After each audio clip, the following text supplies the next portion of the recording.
dando continuidade, né, ao planejamento, para a gente finalizar nesse vídeo, o planejamento de trabalho docente. No trabalho docente, esse planejamento ele vai ser contínuo. Como o Paulo Freire falava, ele vai ser uma ação, reflexão, ação. Primeiro, eu preciso fazer, colocar em prática, elaborar o planejamento. Depois eu preciso refletir. E essa reflexão, ela vai se dar, ela vai acontecer no momento que eu estou na prática da sala de aula. E depois eu tenho uma nova ação que é refazer esse planejamento para ser utilizado posteriormente. O que é isso? Eu fiz o planejamento, eu agi, eu refleti o planejamento. Poxa, eu poderia ter trabalhado tais e tais elementos, tais questões, então eu estou agindo sobre o planejamento. E isso que significa ação, reflexão, ação. Sobre o ensino e a aprendizagem. Ele também, o PTD, ele cumpre a finalidade quando o professor planeja, realiza, avalia e replaneja. Ou seja, o modelo de plano de trabalho docente, ela vai ser organizado de maneiras diferentes. Cada escola, cada professor, ele tem autonomia, principalmente dentro das escolas públicas, para seguir os seus roteiros próprios, desde que esse PTD tenha como referência o projeto político pedagógico da escola, a proposta curricular da escola que ele está lecionando, o plano de ação da escola, o plano de trabalho, né, docente, e o plano de aula. Então, eles são todos interligados. Observa-se a importância de conhecer cada um desses documentos, isso quando chegar na unidade escolar, porque dentro dessa unidade escolar, conhecendo esses documentos, vai facilitar para que você, enquanto professora daquela unidade, saiba estabelecer quais são as avaliações, vá observar o que a escola está trabalhando, qual a linha, se a escola é construtivista, se a escola ela tem uma linha mais tradicional, se a escola ela é vygotskiana. Então, tudo isso é necessário a gente ter esse conhecimento. Bem, e qual é a função do pedagogo nesse processo, né?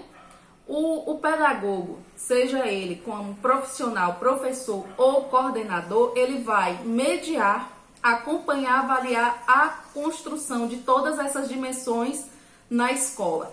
Quando eu sou profissional, eu sou a pedagoga e sou a professora, eu farei isso no meu próprio plano. Mas se eu trabalho naquela escola como coordenadora ou como gestora, eu vou mediar, acompanhar, avaliar a construção de todas as dimensões naquela unidade escolar. Então, o papel do pedagogo, ele é de extrema relevância na hora de fazer essa atividade. E aí tem uma frase de Sêneca, né, que é um filósofo, que vai dizer o seguinte: não é porque certas coisas são difíceis que nós não ousamos, é justamente porque não ousamos que tais coisas são difíceis. Que ele está falando o seguinte, que há essa dificuldade, né, em se colocar, porque o planejamento é um dos itens mais difíceis dentro da escola, porque ele vai direcionar tudo. Se eu não tenho um planejamento, eu não vou ter avaliação da aprendizagem. Se eu não tenho um planejamento, como eu farei um ensino? Então, essas questões, essas dimensões, elas são de extrema importância. E quando a gente vai falar do trabalho docente, aí muitos outros elementos vão ser importantes, porque o meu trabalho docente eu preciso fazer de acordo também com os planos de aula. E aí, dentro dos municípios, muitos docentes reclamam de que chega um momento, coordenador pedagógico, né, do município chega lá e fala: eu quero os planos de aula de tal disciplina. E cadê os planos de aula? Então, é importante essas anotações, é importante esse documento, até de ver esse caderno que o professor faz o planejamento, porque ali o coordenador pedagógico ele vai ter respaldo para responder caso tenha alguma solicitação do MEC. O MEC vai na fiscalização, que é bem raro de acontecer fiscalização do MEC na escola, mas pode acontecer. E aí o MEC vai querer saber daquele município, daquele espaço, daquela escola, de certa disciplina, o que foi trabalhado. Então, em momento algum, o plano de aula e o planejamento do trabalho docente, eles podem deixar de existir. Na nossa prática, com a experiência, acaba-se que a gente já faz assim, objetivo, vai trabalhar tal conteúdo, tais materiais, a gente já faz de forma mais sucinta. Porém, essa forma sucinta também já dá os elementos necessários para responder a uma fiscalização. É importante lembrar que esse planejamento, ele não tem um modelo único.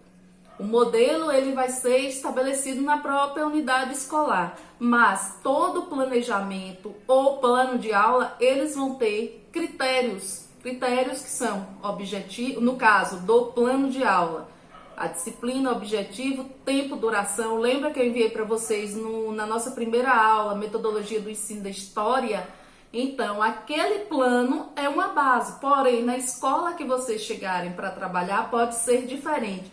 Já o plano de trabalho docente, ele também vai ser de acordo, o modelo, o padrão que a escola quer vai ser de acordo com a unidade escolar. Nós não temos um padrão nem de plano de aula, nem de plano de trabalho docente único. São vários modelos. Então, não se preocupe em relação a isso. O que eu sugiro é, conheça mais esses documentos, se apropriem desses documentos. Alguns outros vocês só vão conhecer na prática de sala de aula, por exemplo, o PPP.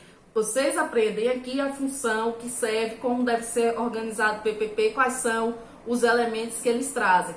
Porém, na prática em sala de aula, vocês vão visualizar, folhear, conhecer o projeto político-pedagógico daquela escola. Estelina, as escolas particulares também têm o seu projeto político-pedagógico? Tem. A diferença do projeto, mesmo a LDB, quando a LDB estabelece que o projeto político-pedagógico deve ser elaborado coletivamente, algumas escolas, elas não elaboram coletivamente, elas elaboram com o gestor da escola, com o coordenador da escola e apresenta para o profissional que vai chegar ali na escola.